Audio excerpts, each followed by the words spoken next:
আমি জুনায়েদ আল হাবিব এই যে আজ বয়ান করে যে কুমিল্লার দিকে রওনা হব, আমি বাসায় গিয়া ফজর পড়তে পারবো কি পারবো না গ্যারান্টি নাই। আমি আমার বাড়ি যাওয়ার পরে এরপরে আমি বাড়িতে সহি সালামতে পৌঁছবো কিনা, এই ব্যাপারে দুনিয়ার কোনো বান্দারা গ্যারান্টি দিতে পারবে না। কেন কেন? তবে মরা লাগবে, কোন সময়ে মরবো জানাও নাই। এই জন্য তো আল্লাহ স্মরণ করে বান্দারে জানায়া দেয়, বান্দারে আজরাইল তো তোর কাছে পারমিশন নেওয়ার জন্য আসবে না। তোর মরণের সময়ে আজরাইল আইসা বলবে না বান্দা তোমার কাজগুলো তুমি সেরে ফেলো। ও বান্দারে, তুই 10 দিন পরে মরবি, তুই নামাজ আরম্ভ করে দাও। 20 দিন পরে মারা যাবি, রমজানের রোজাগুলো রেখে দাও। তুই 30 দিন পরে মারা যাবি, নেক আমলের লাইনে বান্দা তুই অগ্রগামী হয়ে যাও। না রে বাবা, না না, আজরাইল দুনিয়ার কারো কাছ থেকে অনুমতি নিবে না, শুধু একজনের কাছ থেকে নিয়েছে, তিনি আমার নবী, তোমার নবী রাহমাতুল লিল আলামিন। যেই নবীর কাছ থেকে আজরাইল অনুমতি নিয়েছে মৃত্যুর ব্যাপারে, আল্লাহ পাক মালাকুল মউতের পাঠাইলেন, হ্যাঁ মালাকুল মউত আমার নবীর দরবারে তুমি চলে যাও, ওই নবীর কাছে যাও, আর নবীর কাছ থেকে যায় পারমিশন নিয়ে নাও। যদি নবী পারমিশন দেয় তাহলে নবীজির রূহটাকে তুমি কবজ করে নিয়ে আসবা, আর যদি নবী পারমিশন না দেয় তাহলে রূহটাকে কবজ করবা না। আল্লাহ পাক ওই নবীর রূহটাকে কবজ করার জন্য পারমিশন নিতে যখন তারে আদেশ দিয়া দিলেন, যা রে যা, ও মালাকুল মউত আমার নবীর দরবারে তুই চলে যাও, চলে যাও। নবীর দরবারে মালাকুল মউত যখন হাজির হয়ে গেলেন, আয়েশা বলে, ও পয়গম্বর আমার, আল্লাহ পাক বলেছেন আপনার রূহটাকে কবজ করার জন্য, অনুমতি যদি দেন তাহলে আপনার রূহটাকে কবজ করে আমি নিয়ে যাব, আর যদি অনুমতি না দেন রূহটা আপনার কবজ করার ক্ষমতা আমার নাই। মদিনাওয়ালা নবীকে বললেন, নবী ডেকে বলে, ও আজরাইল আমি তোরে পারমিশন দিব না। বলে, নবী গো কেন কেন পারমিশন দিব না, কারণ জানা লাগবে। নবী আমার ডেকে বলে, হে আজরাইল, আইনা আখি জিবরাইল, আমার ভাই জিবরাইল কই? আমার ভাই জিবরাইলের একটু আমার দরবারে খবর দাও, আমি তার সাথে একটু কথা বলা লাগবে। তার সাথে যখন কথা বলা শেষ হয়ে যাবে তখন আমি তোমাকে আমার মৃত্যুর ব্যাপারে তোমারে পারমিশন দিয়া দিব, আমার রূহটাকে কবজ করার ব্যাপারে তোমারে পারমিশন দিয়া দিব। যখন নবী আমার জিবরাইলের সন্ধান যখন মালাকুল মউতের কাছ থেকে যাইল, তখন মালাকুল মউত আমার নবীরে জানায়া দেন, নবী গো হযরতে জিবরাইল ফিস সামাইল উলা, প্রথম আসমানে আছে, নবী গো আপনি ডাকলে আমি তারে ডাইকা নিয়ে আসবো। নবী মালাকুল মউতের জিবরাইলের দরবারে পাঠায়া দেয়, যাও যাও ওই জিবরাইলের ডেকে ডেকে আমার দরবারে নিয়ে আসো। জিবরাইলের দরবারে যায় বলে, ও ভাই আমার জিবরাইল, আমার নবী বলেছে তোমাকে যাওয়ার জন্য, তোমার সাথে নাকি নবী কথা বলবে। জিবরাইল লইয়া যখন নবীর দরবারে হাজির হয়ে গেলেন, জিবরাইল আসার পরে নবীকে দেখে চোখের বানি ফালায়া ফালায়া জিবরাইল কান্দে। আমার নবীও জিবরাইল দেখে চোখের বানি ফালায়া কান্না করে। জিবরাইলের একদিক থেকে কান্না, আমার মদিনাওয়ালা নবীর আর একদিক থেকে কান্না শুরু হয়ে গেল। জিবরাইল ডেকে বলে, ও পয়গম্বর আপনি কান্না করেন কেন? আল্লাহর দরবারে আপনি চলে যাবেন, আমার মাওলার বড় প্রিয় গো নবী। ও নবী গো, আল্লাহর মুলাকাতে যাবেন, কান্না করার কোনো মানে হয় না, কারণ যেই বান্দাগুলো আমার মাওলার প্রিয় বান্দা হয়ে যায় ও তো মরণের কঠিন কালেও ভয় করতে পারে না, মৃত্যু হয়ে যাবে এই চিন্তা নিয়ে চোখের বানি ফালাইয়া কান্দে না। গতকালকে এক জায়গায় বয়ানে গেলাম, আপনাদের সিরাজগঞ্জ জেলা রায়গঞ্জ, আপনাদের পাশের একটা উপজেলা, ওখানেই ছিল আমার বয়ান। ওই বয়ানে ওঠার আগে এক আল্লাহর বান্দা আমার সামনে আইসা অনেক বিষয়ে বলল। ও বলে হুজুর আমি আমার পুরো জিন্দেগিটা কোরআনের জন্য আমি বিলীন করে দিতে পারি। একটা সময় মৃত্যুর কথা যখন কথাবার্তা বলতে গিয়ে উঠলো, সে আমারে জানায়া দিল হুজুর আমি তো কশিন কালেও মৃত্যুর ভয় পাইতে পারি না, কারণ আমি মনে করি যারা মুমিনে কামেল আমার মাওলার বড় প্রিয় হয়ে যায় এরা মরণের ভয় পায় না, কারণ যেদিন মরণ হয়ে যাবে মরতে দেরি হয়ে যাবে, আমার মাওলার সাথে মোলাকাত হতে দেরি হবে না। আমার মাওলার যারা আশিক এরা আমার মাওলার মোলাকাতের জন্য এত পরিমাণ পাগল পারা এরা হয়ে যায়, ওই রবের মুলাকাতের জন্য কখন মরণ হয়ে গেল কি গেল না এই চিন্তা এরা বিন্দু মাত্র পরিমাণ অন্তরে রাখে না। এরা মনে করে মরতে দেরি আমার মাওলার মুলাকাত আমি পেয়ে যাব। জিবরাইল চোখের পানি ফেলায়া কান্দে আমার নবীর জানায়া দেয়, নবী গো মরণের কথা শোনার পরে আপনি কান্না করলেন কেন? ও নবী আমার, আপনি তো আমার মাওলার বড় প্রিয় হয়ে গেলেন, ওই রবের দরবারে মুলাকাতে আপনি চলে যাবেন, আপনার দ্বারা কান্না মানায় না। নবী গো আপনার কান্না আমি সহ্য করতে পারি না।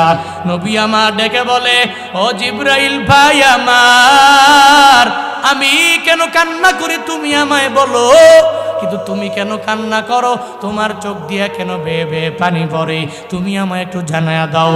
জিবরাইলের নবী বলে, নবী জিবরাইল রে বলে, জিবরাইল বলে নবী আপনি কান্দেন কেন? এবার নবী বলে জিবরাইল তুমি কান্না করো কেন? জিবরাইল ডেকে বলে, ও পয়গম্বর, আমি জিবরাইল আমার মাওলার পক্ষ থেকে ওহী নিয়ে নিয়ে সব নবীর দরবারে আসি। আমার মাওলা আমারে বড় একটা দায়িত্ব দিয়েছে, পৃথিবীর যত পয়গাম্বর এই সব পয়গাম্বরের দরবারে আমি ওহী নিয়ে আসি। আল্লাহ পাক যখনই আমারে আদেশ দিয়া দিল আমি ওহী নিয়ে তাদের দরবারে হাজির হয়ে গেলাম, এটা আমার দায়িত্ব।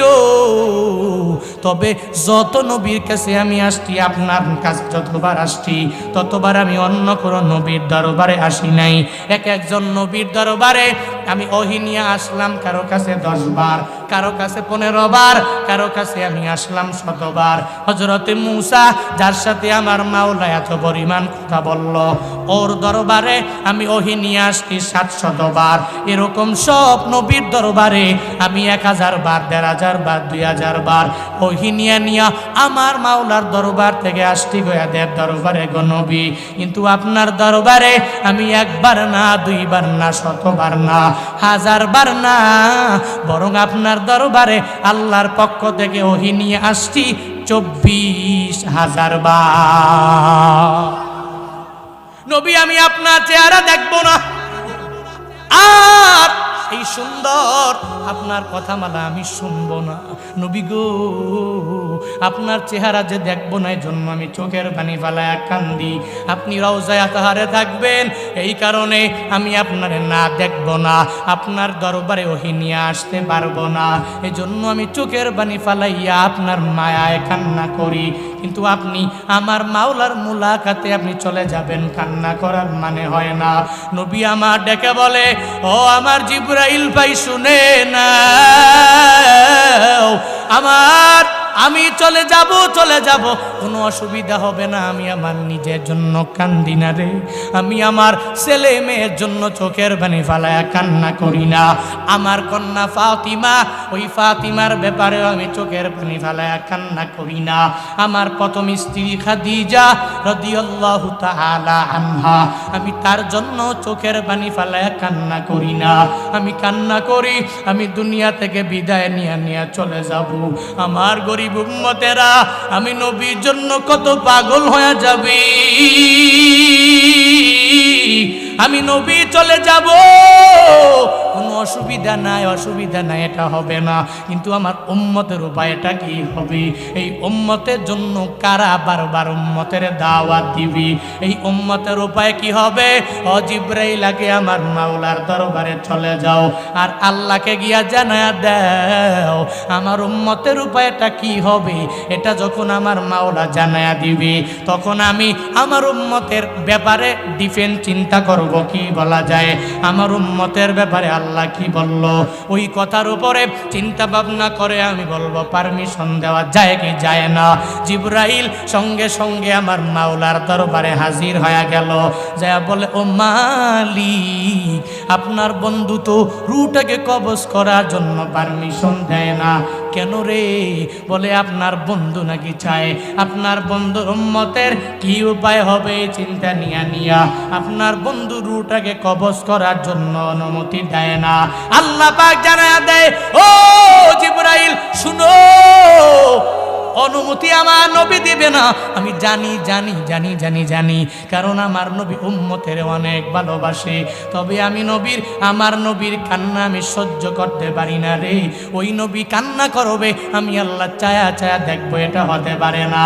ও জিবরাইল যাও, আমার নবীর দরবারে তুমি চলে যাও। ওই নবীর দরবারে যাইয়া উম্মতের ব্যাপারে আমার নবীরে জানাইয়া দাও। ওই নবীর উম্মতেরা যদিও নবী হারা হয়ে যাবে,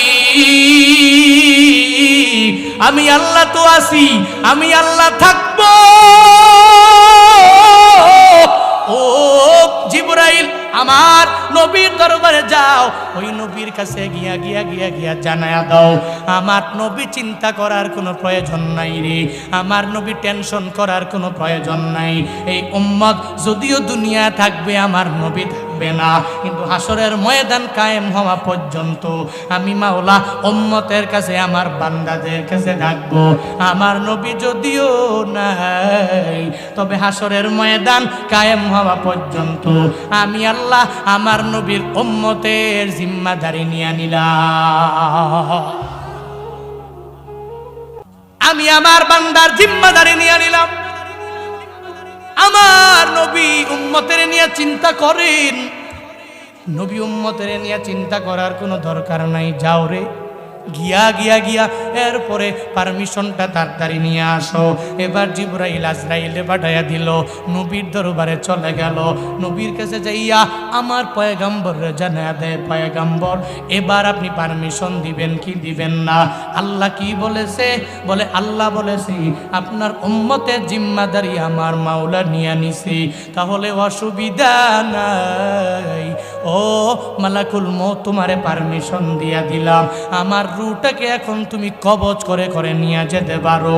এবার আজরাইল আমার নবীর রূহটাকে কবজ করার জন্যে যখন নবীর বুক মুবারকের মধ্যে যখন হাতটা রাখলেন, নবী আমার বলে, ও ভাই আমার আজরাইল, তুমি তোমার বুকটা হাতটা আমার বুকের উপরে রাখলা, আমার মনে হয় আসমান জমিন পুরাটা তুমি আমার বুকে উঠায়া দিলা।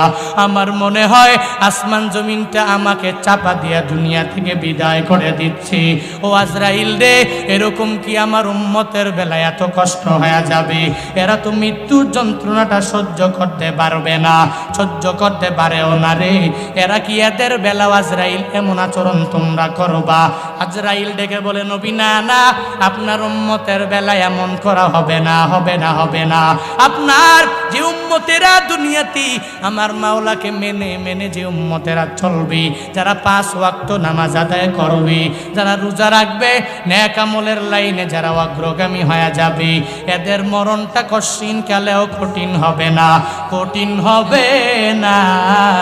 একটা ছোট্ট বাচ্চা মায়ের কোলে যেরকম ভাবে কত আরাম করে দুধ খায়, দুধ খাওয়ার সময় ওই ছোট্ট বাচ্চা যেরকম কোনো চিন্তা নাই, কোনো টেনশন নাই, একজন মুমিনে কামেল যেই বান্দা হয়ে যাবে, তার মরণের সময়ও ঠিক ওই ছোট্ট বাচ্চাটার যেরকম কোনো টেনশন হবে না, তার মরণের সময়ও ওই মুমিন এতটুকু পরিমাণও টের পাবে না।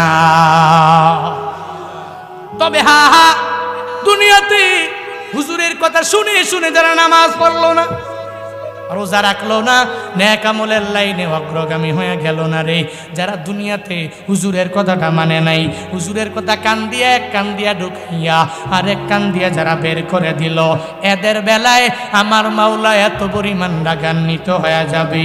আজরাইল ডেকে বলে, ও পয়গম্বর, ওই মরণের সময় এদের এত পরিমাণ কষ্ট হয়ে যাবে জাননি?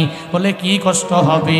বলে, একটা যদি জীবন্ত খাসি, ওই খাসিটাকে যদি যদি জবাই না করে উল্টায় যদি ছিলে ফেলে, তাহলে ওই খাসিটার যেই পরিমাণ কষ্ট হয়ে যাবে, একটা বেনামাজি, একটা বেরোজাদার, একটা বেআমলওয়ালা যে আমার আল্লাহরে মানে না, নবীরে মানে না, আমার আল্লাহর কমান অনুযায়ী যেই বান্দাগুলো চলে না, এদের বেলায়ও ওই খাসির চাইতেও কষ্ট এদের রূহ কবজের সময় হয়ে যাবে।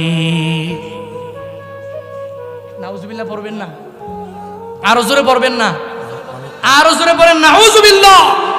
হ্যাঁ, মিয়া, মিয়া। হ্যাঁ, যখন একটা খাসি জবাই দিল না, জবাই না দিয়া যদি এক গাছের মধ্যে বাইধা উল্টা যদি ছিলেন, কষ্টটা কি কম হবে না বেশি হবে? কথা বলো না কেন? কম হবে না বেশি? এত বেশি নবীজি বলেন এর চাইতেও আরো বেশি কঠিন হবে আমার গুনাহগার এক উম্মতের মৃত্যুর যন্ত্রণা যখন তার রূহটাকে কবজ করা হবে, এর চাইতেও আরো অনেক অনেক অনেক বেশি কষ্ট হবে। চিল্লে এখন নাউজুবিল্লাহ। নাউজুবিল্লাহ মানে কি জানেন নাকি? মানে কি নাউজুবিল্লাহ? মানে আমি আল্লাহর কাছে আশ্রয় চাই, পানাহ চাই। নাউজুবিল্লাহ মানে কি? আল্লাহর কাছে পানাহ চাই। নবীজি সাহাবায়ে কেরাম যখন বয়ান করতেন, জাহান্নামের বয়ান, কবরের বয়ান, বিভিন্ন ভয়াবহ ঘটনার বয়ান, তখন নবীজি সাহাবায়ে কেরামদের বলতেন, যখনই কোনো কবরের বয়ান আসবে, আযাবের বয়ান আসবে, গজবের বয়ান আসবে, তখন তোমরা সঙ্গে সঙ্গে আমি নবী বলার পরে তোমরা বলবা নাউজুবিল্লাহ। তো আল্লাহ পাক তোমাদেরকে ওই কঠিন ভয়াবহ আযাব থেকে বাঁচায়া দিবে। সুবহানাল্লাহ পড়ে না? আরো